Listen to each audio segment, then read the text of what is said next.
Good evening, comrades. Welcome to our latest session in our series Lives of the Left. Tonight, Ian Spencer will be looking at Erich Fromm, or Erich Fromm, a German Marxist and psychoanalyst. And it's very interesting. I've already seen the PowerPoint he's trying to square Marxism with psychoanalysis of the Freudian version. So it should be an interesting session. Comrades, Erich Fromm, I like the way Tina says it better, Erich Fromm. The question is, of course, before we start, why would anyone even be remotely interested in trying to synthesize Marxism and psychoanalysis? Well, that's in large part what Erich Fromm did. He wasn't alone either. As we'll go on to see in the Frankfurt School, famously, part of its project, not just Fromm, but Herbert Marcuse as well, Wilhelm Reich, all drew upon psychoanalysis to have a broader kind of discussion of Marxism, of trying to understand the history of the time in which they were living. So I'm just going to look a little bit at Erich Fromm's life and work, because his life itself was highly influential, and why, for example, he became a psychoanalyst and also then became a Marxist. And of course, the context is very important. Fromm was born in 1900. He grew up through the horrors of the First World War. He hadn't served directly himself, but he was aware of people being killed, uncles, older school friends, and so on, been killed in the Great War. And of course, it was a question of coming to terms of not only Germany's defeat, because at the time Erich Fromm wasn't particularly left-wing, but also coming to terms with the defeat of the German Revolution. And there's a nice little book by Erich Fromm, if anyone wanted to start anywhere, it's as good a place as any. It's called, that one there, it's called Beyond the Chains of Illusion. And of course, the title itself is a direct reference to a work by Sigmund Freud on the illusion of religion. So it's the defeat, the context is the question of the defeat of the German Revolution, and also the decline of the USSR. Erich Fromm came to regard the Soviet Union as state capitalist, but not in any kind of analytical sense. He wasn't well versed in the political economy of the Soviet Union. It was rather more it wasn't socialism, therefore it was something else, rather than any attempt at an understanding of the political economy of the USSR. But he disliked intensely the authoritarianism of Stalin. And so what Fromm, along with many others who had gone through the Frankfurt School, had become later on in the 1950s, was a kind of alternative really to Stalinism. And I believe that Fromm's lasting legacy is to have retained some of the kind of humanism of Marx, and more importantly, has done a lot to publicize the economic and philosophic manuscripts, as well as his own discussion of Marx's conception of human nature, and of contrasting that with that of Sigmund Freud.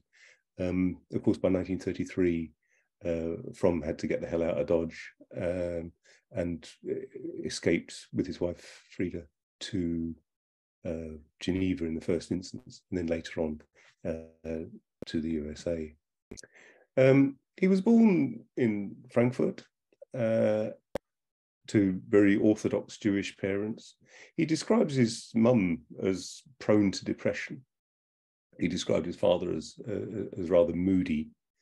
And he'd studied sociology at the University of Heidelberg. He started off at the University of Frankfurt and then transferred to Heidelberg, where he studied under Max Weber's less well-known brother, Alfred Weber. And it's an interesting feature, of course, of the Frankfurt School, as we go on to see how these different influences characterize the contribution of the Frankfurt School. Fromm's PhD from the University of Heidelberg in 1922 was on Jewish law. He was at the time a Zionist. It's interesting to read Beyond the Chains of Illusion because the first part of it is a short autobiographical sketch. And he talks about what made him interested in psychoanalysis in the first place. There was a young woman he knew who he found very attractive and whose father he disliked and whose father subsequently died. And within a very short period of time after he died, the woman he thought was intensely beautiful killed herself and left a will to the effect that she wanted to be buried with her father. At the time, he knew nothing about psychoanalysis. He knew nothing about the Oedipal complex or anything of that nature. But he was just struck, how could this happen? How could this happen? How could someone so beautiful want to be, die, kill themselves in the aftermath of the death of her father, and then want to be buried with him? How bizarre. How could this happen? Later on, he goes on to talk about why he moved towards Marxism and away from Zionism. And it was that, again, the impact of the First World War. How could this happen? How could people have signed up in droves, volunteered to go and fight, despite their socialist, their professed socialist ideals? And how could it happen? So from the 1920s onwards, he trained as a psychoanalyst. I don't know how familiar people are with psychoanalysis, so I'll have to digress a little bit. Unlike Freud, for example, Freud was, of course, a doctor in the first instance. He was a neurologist before he developed psychoanalysis. By contrast, Fromm wasn't a physician, and of course one can train as a psychoanalyst without a clinical background necessarily. But in 1930, at the invitation of Max Horkheimer, he joined the Frankfurt School and began this process of the synthesis of Marxism and psychoanalysis. Well, what would Marxists find useful about psychoanalysis? But of course, partly one has to understand what was going on in the Frankfurt School. The Frankfurt School was inviting people to take part in a project which was concerned with trying to understand why the revolution had failed, in part. What was it about the psychology of people that had decided not to go for socialism, but to go instead for something less human? Why would people vote? Choose instead to have the Weimar Republic when they could have had socialism. So the Frankfurt School drew together a whole range of different people, and both Marcuse and Erich Fromm were psychoanalysts. Wilhelm Reich, before he became decidedly odd, also was a Marxist and also wrote on the, as it were, the psychopathology of fascism. Of course, by 1933, effectively the Frankfurt School, most of whom were Jewish, had to leave, and most of them made their way to Columbia University in New York. It's in 1941 that Erich Fromm published Fear of Freedom. I won't go into a lot of detail about different books. Each one has its own kind of richness. By 1949, Erich Fromm had really kind of become somewhat estranged from the rest of the Frankfurt School, and he'd moved down to become professor of the National Autonomous University of Mexico in Mexico City, although he was a visiting professor at a number of US universities as well. The thing about Fromm is that he was a critic of Freud. He wasn't an uncritical acceptance. His wasn't an uncritical acceptance of psychoanalysis. He didn't accept, for example, a lot of the discussion around the importance of the Oedipal complex, as we go on to see later, particularly when he became influential upon Karen Horney. There was a kind of a neo-Freudian school grew up, particularly in the United States, which was quite critical of what Fromm regarded as being Freud's concerns with middle class mores in Austria at the time.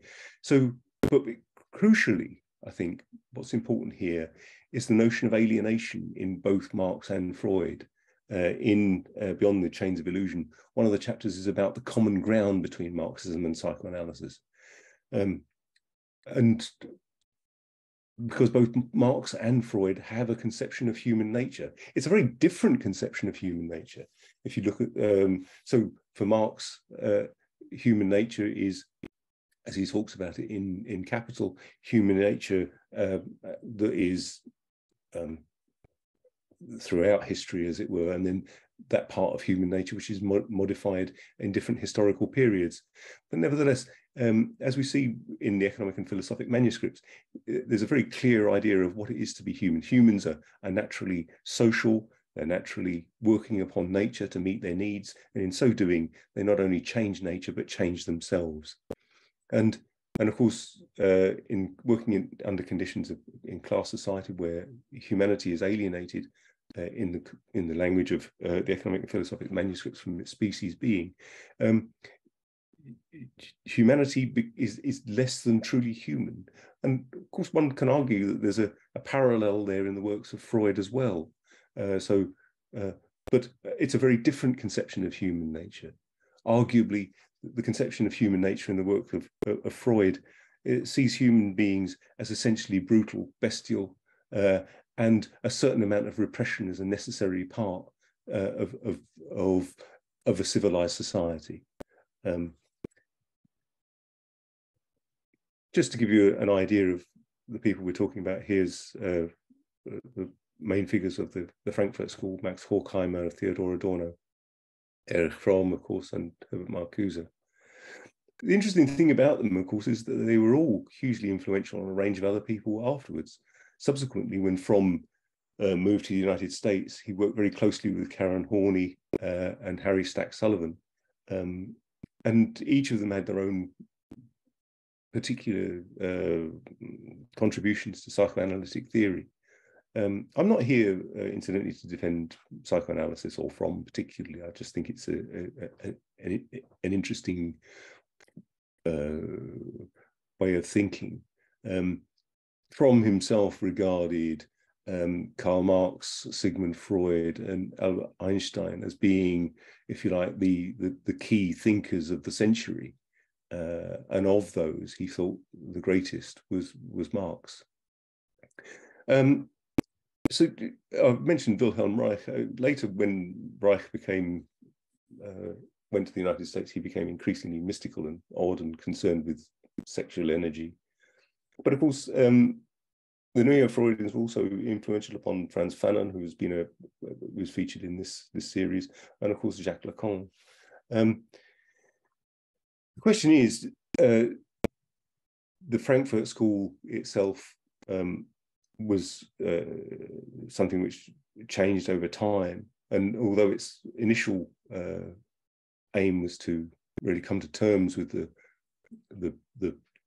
the defeat of the revolution and ways in which social theory could be pushed forward and advanced,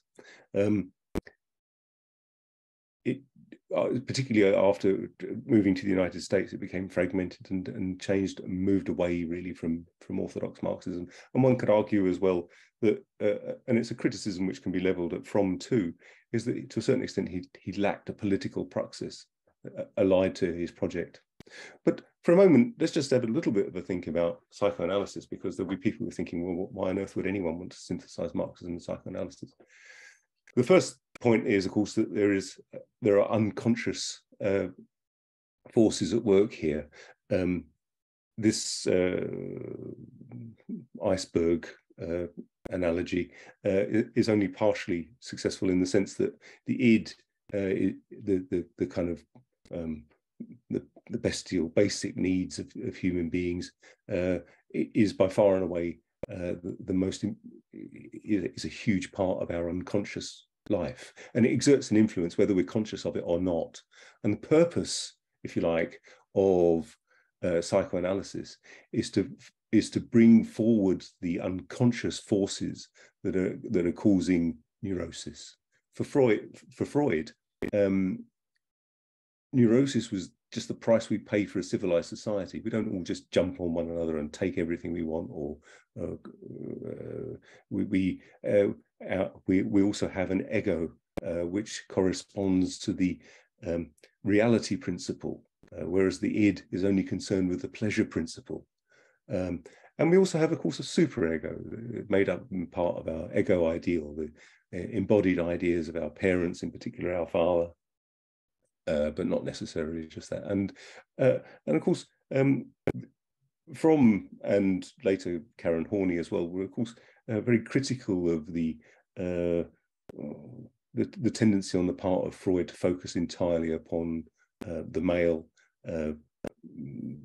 Karen Horney, who was quite influential on Freud, particularly on a psychoanalytic front, was very, very critical of the idea of penis envy and the idea of a male child living in fear of being castrated by its father in order to avoid the Oedipal complex, as it were. The other point I wanted to make about psychoanalysis was that it is a thoroughly materialist perspective. If you look at criticisms of psychoanalysis in the Soviet Union, particularly after Stalin, the tendency is to regard it as bourgeois idealism, or as just some sort of weird fantasy. However, Freud himself was, as I say, first and foremost a neurologist. He studied under Charcot in Paris, the foremost neurologist of the day. And Freud's early work was concerned with the effects of cocaine on the nervous system and a whole range of other things, until he developed psychoanalysis. But Freud's early works, up until the First World War, were largely concerned with the effect of libido and biological drives. Now, this is not the same as adult genital sexuality. Libido, in this sense, is a kind of life force, as it were, a life force coupled with, as it were, the urge to self-preservation. But after the First World War, Freud moved away from the idea of one single kind of biological drive to the idea of a death drive as well. And Fromm disagreed with this. Fromm took exception to the idea of Eros and Thanatos as a kind of twin drives. For Freud, the death drive, Freud himself was reaching for an attempt to understand what had happened in the First World War that had led people to tear one another apart in the blood-soaked trenches of the First World War. And of course, Freud in Beyond the Pleasure Principle introduces the second idea of a drive towards death, which is expressed, for example, in terms of aggression and violence and so on. And of course, Freud also wrote about what you might call the psychopathology of everyday life, because, as I say, for Freud, just to be alive, just to be in a civilized society where you can't just simply satisfy all your needs and wishes just as whenever you want, is what leads to neurosis. And those repression, this is one of the important mental defense mechanisms that Freud talks about, that we repress things in order that they do not cause a threat to our sense of ourself. And Fromm goes on to argue that both Marx and Freud have a conception of what constitutes mental health and illness. In Marx, Fromm regards alienation as being, as it were, the basis for mental illness in society. By contrast, it's possible, when one looks at Marx's conception of human nature, to see how that could be transcended. You could transcend the awful pain of human alienation in a socialist society. By contrast, Freud's concept of the death drive doesn't leave us with a great deal of hope, that we're forced, as it were, to accept that we're inherently brutal and aggressive, and ultimately we drive ourselves to our death. Now, before anyone regards the idea of a death drive as being completely bizarre, remember he was a neurologist as well. He would have been perfectly aware of that cells die. There is apoptosis in living cells. There is a sympathetic nervous system and a parasympathetic nervous system, which are opposite. In the parasympathetic nervous system leads us to peace, as it were, and restoring ourselves. So both Marx and Freud arguably have a conception of human nature, although quite different from one another. And it's also a question about of making the pre-conscious conscious. Remember, Marx talks in terms of the ideas of any given society being the ideas of its ruling class, but also an idea that people can be aware of what's going on in society, even if they're not necessarily fully conscious of it. And the work of the Frankfurt School in general, and Fromm in particular, is at least concerned with this idea about how we make a consciousness, how we become fully conscious of our historic mission. And Fromm in Beyond the Chains of Illusion very favorably quotes Rosa Luxemburg. Rosa Luxemburg, one of the most brilliant Marxists in the pre-1914 period, expressed the Marxist theory of the determining effect of historical process on man in straight psychoanalytic terminology. He quotes from Luxemburg, "The unconscious," she wrote, "comes before the conscious. The logic of the historic process comes before the subjective logic of the human beings who participate in the historic process." This formulation expresses the Marxian thought in full clarity. Man's consciousness, that is his subjective process, is determined by the logic of the historic process, which Rosa Luxemburg equates with the unconscious. Now, that doesn't mean to say that Luxemburg was a thoroughgoing psychoanalyst or bought into every aspect of Freud's work, or indeed Fromm's for that matter. But she was obviously aware of psychoanalysis, as indeed were others. To give it a little bit more of the background as well, and why maybe the discussion of psychoanalysis and Marxism it isn't as strange as it might first seem. Remember that Trotsky defended both Freud and Pavlov as being compatible with a Marxist psychology. This was taking place, of course, in the context of the Soviet Union in the 1920s, when all sorts of questions were being discussed. What would a Marxist psychology be? And of course, in the context of the Soviet Union, this took a horrible, macabre form where people later on denounced one another as psychoanalysts or whatever, as a means of advancing their career. The early Soviet Republic actually had a psychoanalytic clinic to treat the children who were traumatized by civil war and revolution. The other aspect for Fromm rather, was that he felt that there was an opportunity in psychoanalysis to explain, as it were, this relationship between base and superstructure. How is it that the economic base of society determines things like law and thought and religion and art and so on. The idea that there was somehow a gap here which needed explanation, and Fromm turned to psychoanalysis to provide that crucial gap between an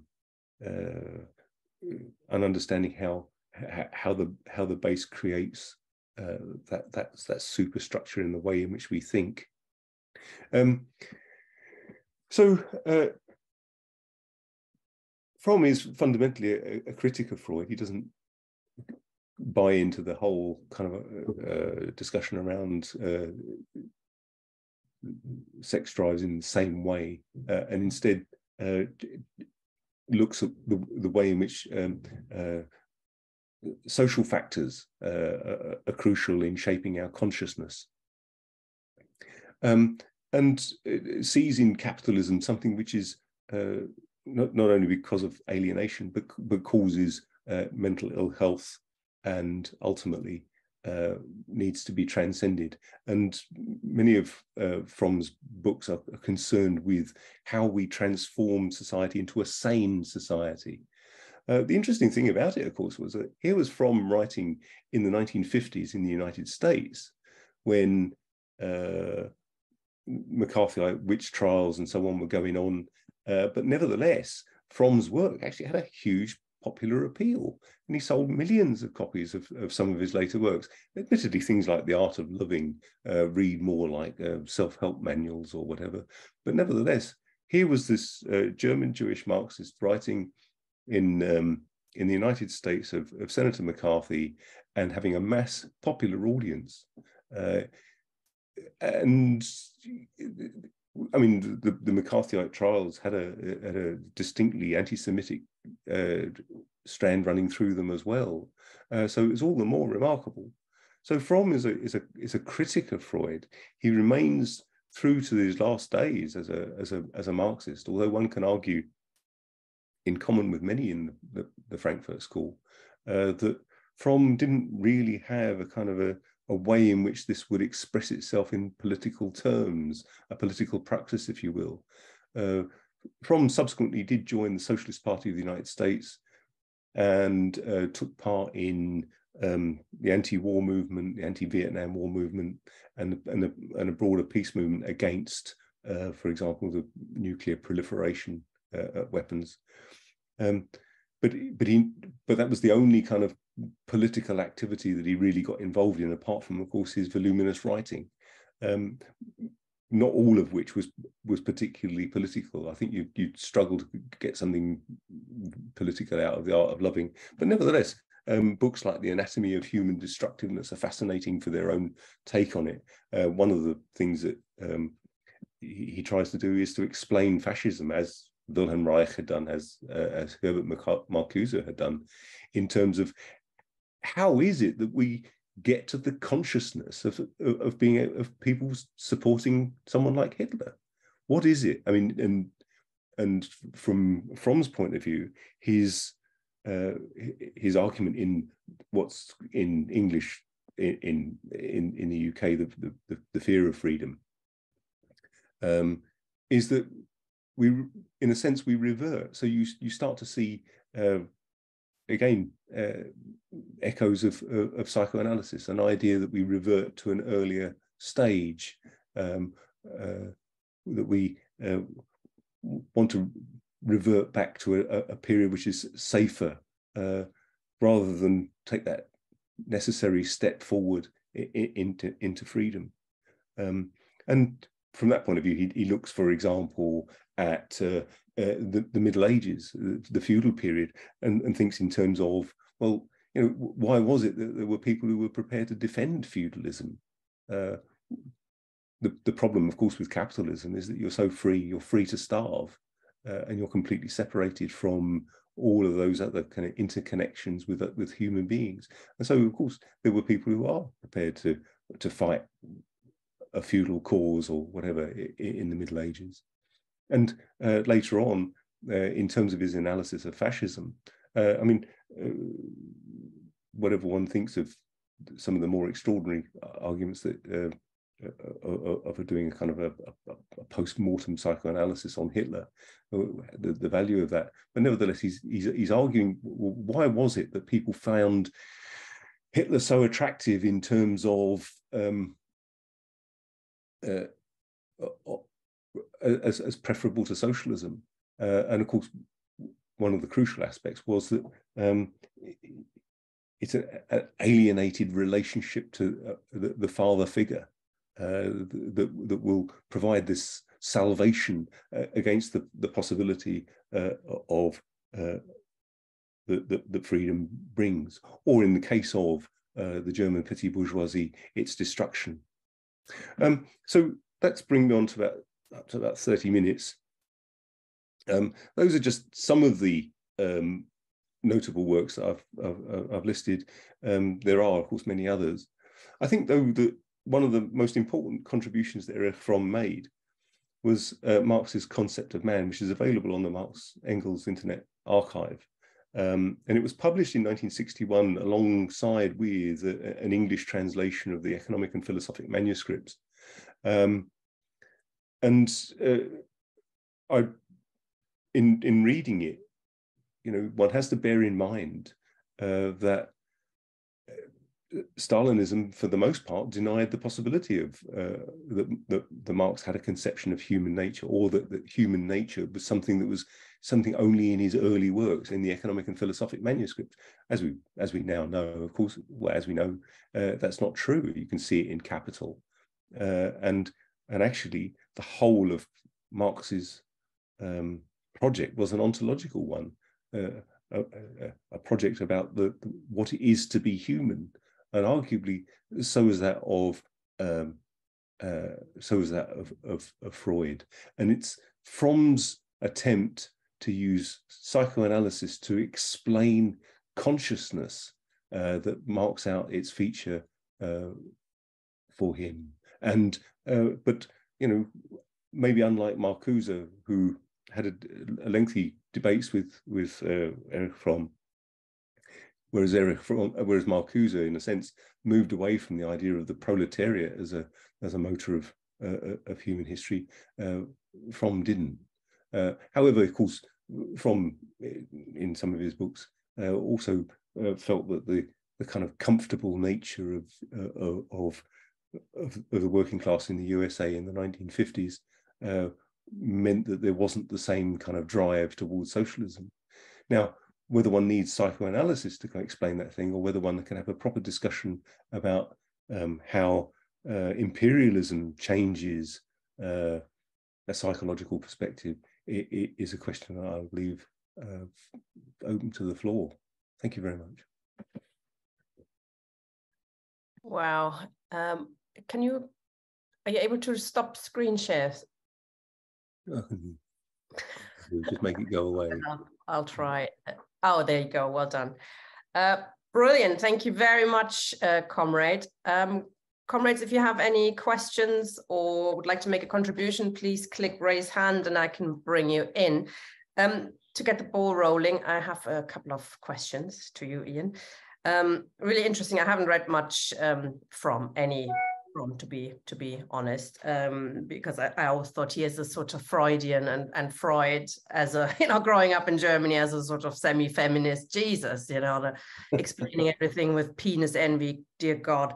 I found it some of it quite contradictory though, and I want to ask you about this. So I think it's fascinating how he explains alienation as, coming from the societal structures, and that leads to mental illness profoundly. That's the basic, rather than, you want to kill your father to have sex with your mother type thing, which makes a lot more sense, the explaining the alienation, and that, how you can move towards a sane society. You have to abolish capitalism. I think that is quite a Marxist thing to discuss.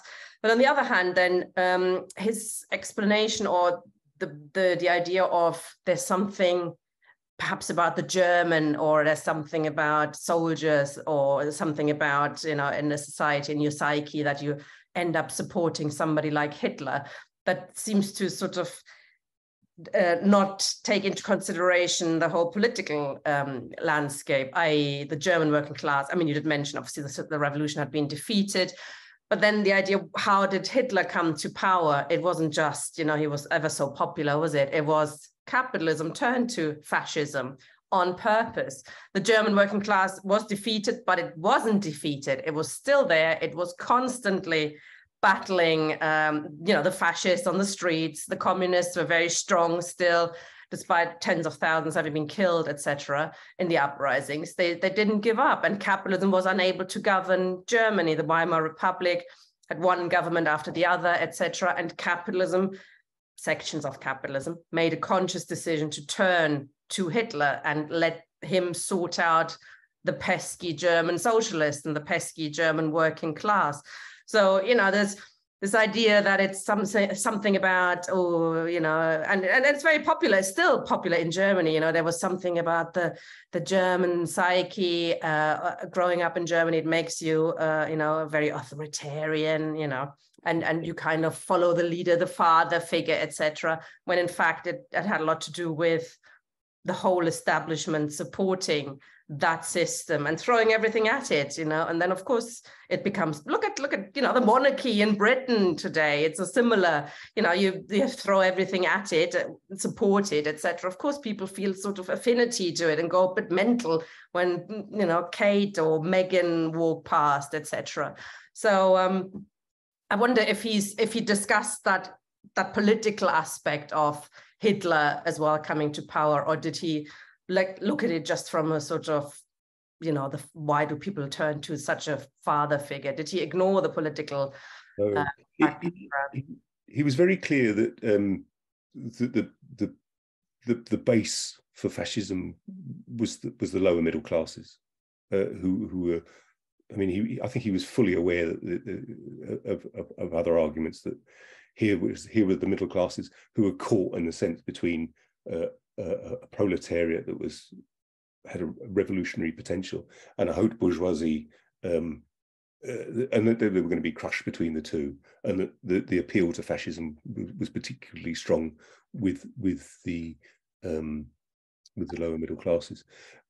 But I happen to agree with you. I don't, I'm not sure how useful it is to go for to try and explain fascism in terms of psychopathology. But he wasn't alone. Marcuse, he and Wilhelm Reich tried to, because they were trying to come to terms with how could anyone follow this nonsense? And of course, I remember years ago hearing a German social democrat being interviewed on the television and saying, I wished I could believe in it, because this was errant nonsense. But he was aware of the way in which things were swept along. And what Fromm and the others were trying to do was actually try to say, well, how do we understand consciousness? I mean, as a white working class English bloke, how do we understand why people with the arse out of their trousers are prepared to spend hours sitting there waiting for a glimpse of the royal family? To me, it's just utterly bizarre. And all, why is it that Britain has never really thrown up an effective communist movement? And of course, we can talk in terms of the ideological effect of, what is it that people find so attractive about the royal family? And these are not unimportant questions. And is there something about the psychopathology of royalists and conservatism, or is a better explanation to look in terms of both the effect of Stalinism and social democracy, and indeed imperialism? And does imperialism itself create a kind of psychopathology? And whilst I happen to agree with you, and I think it's not a great explanation, I still think it's a worthwhile question about how is it that our mental state is affected by these Well, I think it probably has a lot to do with lack of control, I would have thought. You know, if you have no control over what's happening in society, you latch on to these figures, and it's like, you know, reading a celebrity magazine and sort of identifying with people who have a lot of money because you haven't got any, so you need a kind of escape of some sort, perhaps. I don't know, but it's... And in terms of the fear of freedom, I mean, he points towards authoritarianism as one of the ways in which we kind of respond to the difficulties that are posed by the possibility of freedom. Very interesting subject for sure. Ken is the first person who wants to come in. Hello, Ken. Good evening, Tina. Thank you, Ian, for that very interesting talk. I'll admit that Erich Fromm is somebody I haven't explored in any detail at all, apart from tonight's discussion. But I'd be interested if you could contrast the analysis of Fromm of fascism and Reich's analysis of fascism, as, for example, in Reich's mass psychology of fascism, or the rather shorter Listen, Little Man. I mean, one of the striking images from Listen, Little Man is a cartoon which features in some editions of a dog with a collar to which is attached about 5 or 6 different leads, and the dog is basically waiting for somebody to pick up one of the leads, which is a sort of very crude caricature of Reich's version of part of the appeal of fascism. How far did Fromm share that view, and how far did he take a different angle on it? Thank you. In a sense, the early works of Wilhelm Reich are superior. The difficulty that Fromm faced is having been presented with this idea of a death instinct, which has something inherently conservative in it, if you like. The idea that, you know, well, if we have a death instinct, and if that explains our drive towards aggression and viciousness, then how do we transcend that? And of course, I always think of Freud's kind of conception of human nature as being sort of closer to that of Hobbes or Rousseau. The idea that and there's the analogy there that you need that pre-conscious lid being kept on our desires, our wishes. So there is almost a kind of analogy between the state and the pre-conscious in terms of keeping things under control, the state and the ego keeping things under control. Reich, by contrast, I don't think was taken in by that. I don't think he was particularly taken in by the idea of the death instinct. And without knowing more, I wouldn't want to do him any disservice, but I from what I have read, the early works of Reich were far closer to an understanding of psychoanalysis and its capacity to explain, however partially. I mean, I think it's a feature of the whole of the Frankfurt School, really, is is almost an eclectic attempt to sort of bring in bits of sociology. And actually, when you read Fromm, you sense the impact of Weberian sociology. I mean, some of it is actually quite functionalist in its outline, in terms of talking about the kind of the social character of people's understanding and so on. I don't know if that helps really much. I need to know more about Reich myself, really. Okay, thank you. Sabi, please, if you could unmute yourself. Yes, thank you very much. That was a very interesting presentation about Fromm.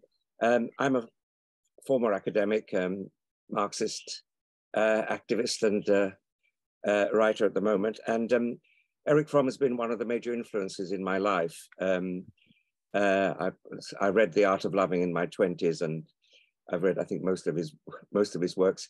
And I think, in general, psychoanalysis, and Fromm, I think, highlights this, the value of psychoanalysis for a Marxist is that it enables us to understand how ruling class ideas and attitudes and feelings are inculcated into the working class, how capitalism manages to engineer consent, servility, and bowing down to authority. And I think Erich Fromm's work is a huge contribution to understanding that. And you didn't say much about his concept of social character, which I think is absolutely central to Erich Fromm's work. And I've just got a quote here. He says, social character internalizes external necessities and thus harnesses human energy for the tasks of a given economic and social system.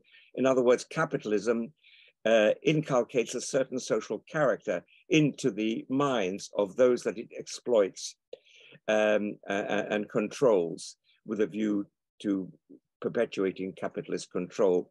However, the working class never fully accepts the imposition of that capitalist control and challenges through its collective actions, challenges in a sense that social character. In other words, it creates a new social character, its own social character, which is based much more on freedom. And of course, Fromm described different kinds of social character. If you remember, particularly in his work, Social Character in a Mexican Village, you know, there's the various negative social characters, the hoarding social character, exploitative, etc. Whereas there's the productive social character, which is one that the working class always contains within itself as a potential social character. And social character, I think, is actually the ground of the internal class struggle. In other words, the ruling class, as I said, seeks to impose, to inculcate its own social character, the one of civility, of bowing down, whereas the working class potentially has the capacity to create this alternative social character, which is based on freedom and love. You started off by talking about human nature. I think, you know, this, I think both Marxism and psychoanalysis contain at bottom a similar approach to human nature, that there is this potential, we're social beings, in other words, and what capitalism does is to distort our capacity for fulfilling our real social nature. Anyway, I'll leave it there, but thank you very much for your presentation. Thank you. I agree with everything you said, actually. Very interesting contribution, Sabi. Thank you. Seems like the role of ideology in you know, people in taking on board the ruling class ideology is extremely important there. And of course, I mean, it's something that comes up in Frantz Fanon as well, the idea that one actually internalizes one's own oppression. Oh, sorry, there was some kind of feedback. Tony is next. Hey, Tony. We can't hear you, Tony. You are unmuted, but I fear there's something wrong with your microphone. Still can't hear you. Nope. Yeah, there you are. Thank you. Yes, a very interesting talk, Ian. I confess I know next to nothing about psychoanalysis, so I came here as a student to listen and to learn and to try and pick up on things. My only acquaintance with Erich Fromm was towards the end of his life, when he was extremely supportive of things like the petitions we organised as Jews renouncing the law return and so on. He was at one with us and was a political comrade. In terms of what you might call the identification with Hitler, the Führer principle, and so on, it reminds me that when in 1941 Bishop Garland denounced the euthanasia campaign in Germany, the murder of the disabled and the mentally handicapped, people would say, if only Hitler knew. And there was this identification almost with this godlike figure, Hitler, who was, of course, divorced from the reality of the person itself. And it seems to me that because fascism atomizes people and distances them from each other, there's therefore this identification with this godlike figure, the Führer, and so on. And to a large extent, that may also explain the identification with royalty. If you remember the mass hysteria over Princess Diana's death, where, you know, people felt it was almost a personal tragedy in itself for them, that was because it's a substitute. It's, of course, a very, very poor substitute, but for many people, it is all they've got. So you have people who literally have nothing, but can nonetheless identify with royalty. I mean, it's one of the products or byproducts of capitalism. The other thing I wanted to ask was, you seem to identify mental illness with the concept of alienation from society, and it results in mental illness. But I would put to you that mental illness can also be pathological. It doesn't have to be simply the product of society. There are different forms of mental illness, as we know, and some of them are very real and would exist even if we weren't living in a capitalist society. So, yeah, thank you. Yeah, just the thing about Princess Diana. I mean, one of the things I put in there was about mental defense mechanisms. I mean, clinically, as a mental health nurse, when I used to look after people,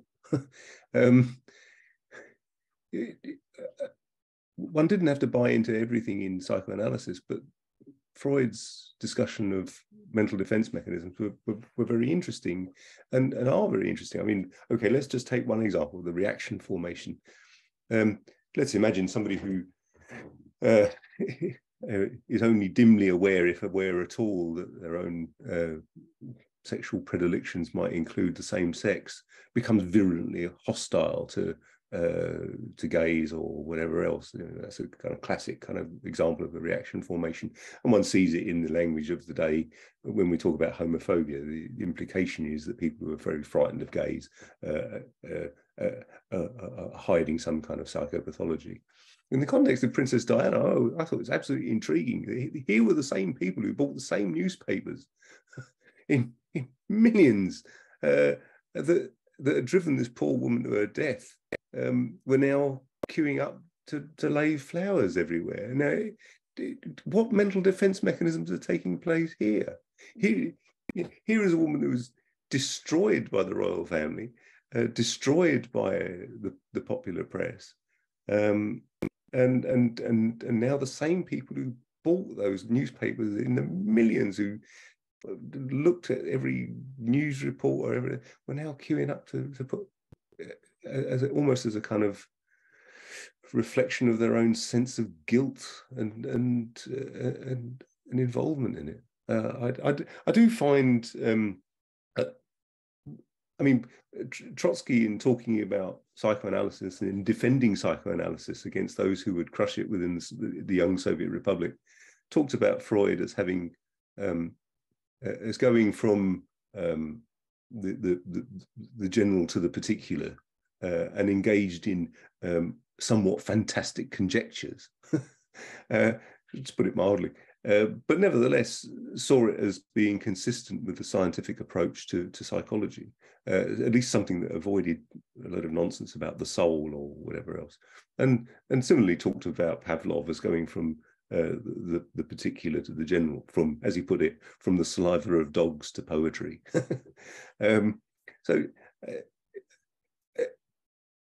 Apart from anything else, both Sigmund Freud and Erich Fromm are lovely to read. They're thoroughly enjoyable. It's a real pleasure. Thank you, Tony. Thank you, Ian. I've got another question. And comrades, if there's anybody else who would like to speak, click raise hand and we'll bring you in. The sane society, I was going to ask you on that, what Erich Fromm had in mind, and that touches on something you said earlier. Why would there be people who defend feudalism, against the emerging capitalism, which seems like the obvious progression to go, etc. But it's an interesting, that transition is very interesting. And then there's sort of, Marx has often been misconstructed in a sense that he said, oh, slavery, you go through slavery, feudalism, capitalism, you have to go through these stages and you end up with capitalism, which of course he never did. He explained how it became to capitalism to develop, but the transition from feudalism to capitalism was not an easy one, and it was not an absolutely necessary one. It could have gone very different ways. And the way it's been constructed as sort of the dark ages is quite interesting, because for the proletariat in many areas, it wasn't very dark, quite the opposite. They had wide-ranging freedoms. They had self-organization in many ways, you know, even smaller peasant societies kind of did a lot of things on their own. They had, of course, you did have, you know, you had to pay a tenth to the landlord, often to the feudal lord, etc.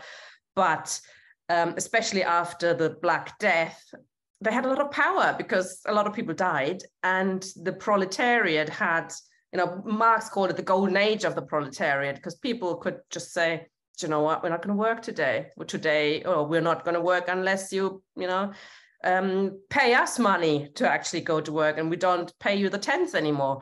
And there was actually a very strong, you know, not socialist, but a sort of utopian, egalitarian way of living. Rosa Luxemburg described it when colonies were being spread, and when the colonialists sort of, you know, came to India, came to Africa, came to Australia, and they discovered there were, you know, 17th, 18th century, there were communities that were living in a very strange way. They shared everything. They all made the decisions together.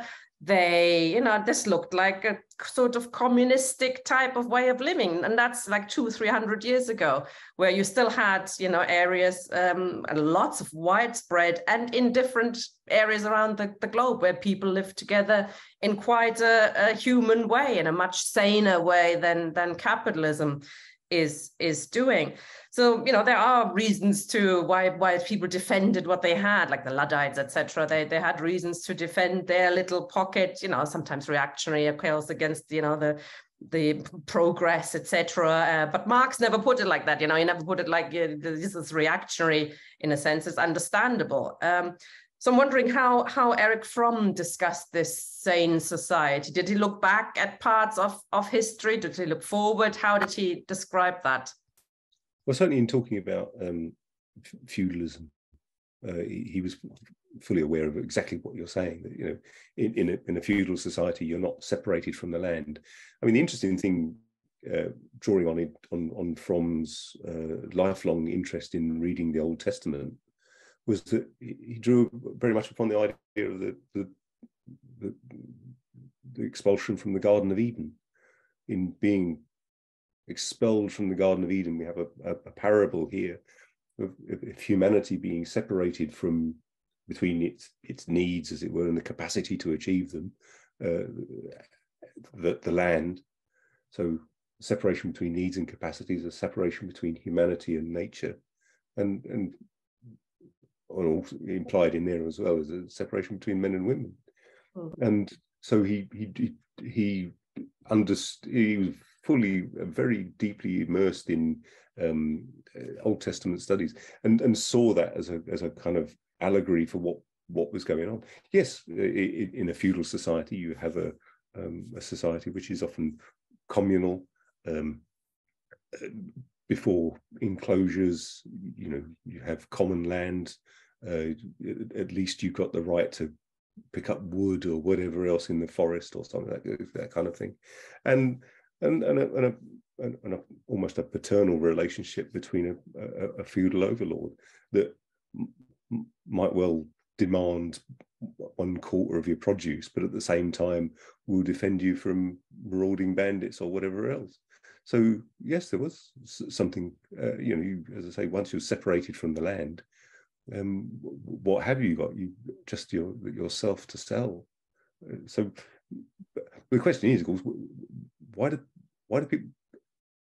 I mean, I could argue that we in a sense, in a new phase where people are starting to see that capitalism can't deliver, but nevertheless, people are still keen to preserve what is. There's a very real danger, and for very understandable reasons. If you think that what's going to happen as a result of revolution is widespread slaughter and another Stalin, why would you bother with it? Absolutely, it's up to us to show that it's not, and that socialism is not the same as Stalinism. Little job there for us. Sabi has another question. Yes. Hi. Thank you. Yes, thanks for letting me come in again.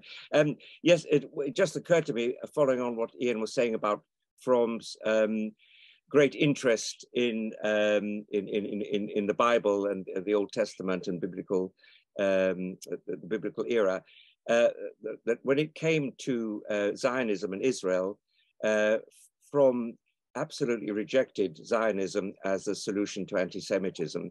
And, you know, and I just think that's very interesting. And he said somewhere, and I remember the quote, something along the lines that if every people wanted to return to a land which they'd inhabited 2,000 years earlier, the world would be a madhouse. Words to that effect anyway. So it was very interesting that he, you know, despite his interest in the Old Testament, he remained absolutely clear that Israel Zionism was not the answer. Thank you. You know, I was fascinated by that myself, because he speaks very favorably of the prophets Isaiah and Amos, and here, you know, here is a different type of messianism. Yeah, you know, and it all actually reminds me of people like Tony will maybe contradict me or correct me, but Carter Natura, for example, regards Israel as blasphemous. You know, this is a nonsense. You can't have, to have a state of Israel is like to say, well, we'll set up a country and call it the Kingdom of Heaven. I mean, it's just bonkers. And Fromm's interest in messianism really was about the idea that the whole world would become a truly human place again, and one sees this in the Old Testament. And it reminded me very much of, I couldn't resist dipping into Isaac Deutsch's little essay, The Non-Jewish Jew. Yeah, and you know, here we are, the Freud and Marx and Trotsky and of course Fromm wrote quite approvingly of Trotsky as well as Rosa Luxemburg, and had this notion, as Deutsche called it, a non-Jewish Jew who embraces the universalism that one sees there. Absolutely. And right, love it. And I thought that was, it's been a while since I've read my Old Testament, but I think I might go back and have a dip in. No, I agree. Fromm absolutely fits into that category of Isaac Deutsch, the non-Jewish Jew, you know, who because Jews were traders in the ancient world, they were travelers, they developed this international outlook. Thank you, comrade. Okay, is there anybody else who would like to come in? If not, I have one more question for you. Sorry, Ian. It was a thought-provoking opening, which is on the Frankfurt School. I have studied in Frankfurt sociology, and it was the most boring thing I had to study. It was, you need a big German dictionary to even try and understand what especially Adorno was on about.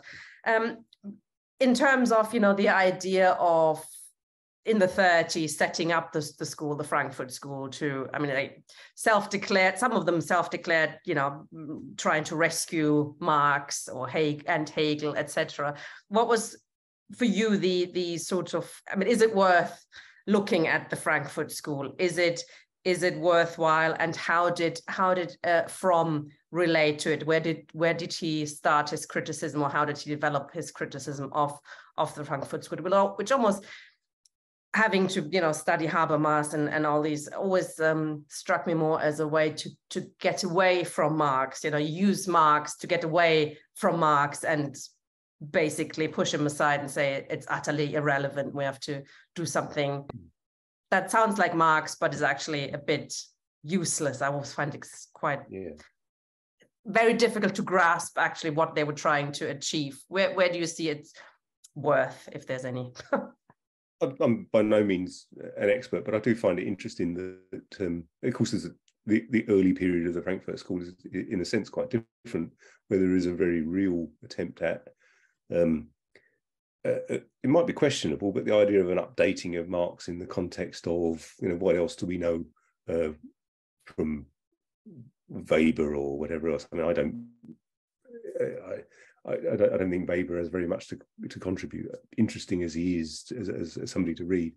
But I mean, if you think about, although they weren't full members of the Frankfurt School because they were members of the Communist Party. Wilhelm Reich was a member of the Communist Party and therefore couldn't take up a position within the Frankfurt School. Karl Korsch had no place in the Frankfurt School, but was part of their seminar groups and so on. Gilry Lukács was as well. And so there was this kind of current in the early period of the Frankfurt School that really was trying to get to grips with why were we beaten? And from that point of view, I think it's worth a read. I mean, like yourself, I don't find myself particularly attracted to Horkheimer or Adorno, although Karl Korsch I think would be a bit more interesting. But again, it's been a few years since I even looked. Maybe we can send a series and you can introduce him. Oh God, God help me!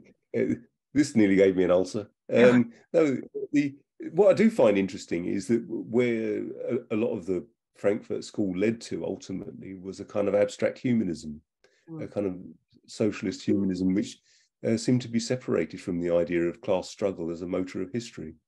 And that's its abiding failing in a sense. I mean, when I look at Habermas or Slavoj Žižek, I don't feel here is someone who's advocating for the proletariat to take power. And from that point of view, whilst they, like a lot of people, they might have, you know, interesting things to say. I mean, take one example. You know, in 1948, the Soviet Union said that psychoanalysis was incompatible with Marxism. That was the official line. Psychoanalysis incompatible with Marxism. Who was going through psychoanalysis at the time? Michel Foucault. and of course, if you look at Foucault's attitude subsequently, I mean, his whole history, in a sense, is an attempt to distance himself from Marxist historiography. So if you read his History of Psychiatry, for example, which in French is Histoire de la Folie, and gets this ridiculous title of Madness and Civilization in English because of R.D. Laing, among others. I mean, this is the consequence. You know, the people like Laing and Foucault and the rest of it are, in a sense, the nephews and nieces, as it were, of the Frankfurt School, I think, particularly the later thinkers. Very interesting. To sum up, could you perhaps put the main ideas for you of Erich Fromm, the most interesting thing about Erich Fromm, you know, that we should all remember? What's the key thing to learn from Fromm for you? I think the first and most important thing from my point of view, and the thing that jumped off the page at me when I read it, was his concern with the concept of human nature in Marx in particular, and seeing that as a necessary corrective to the conservatism that one sees in Freud.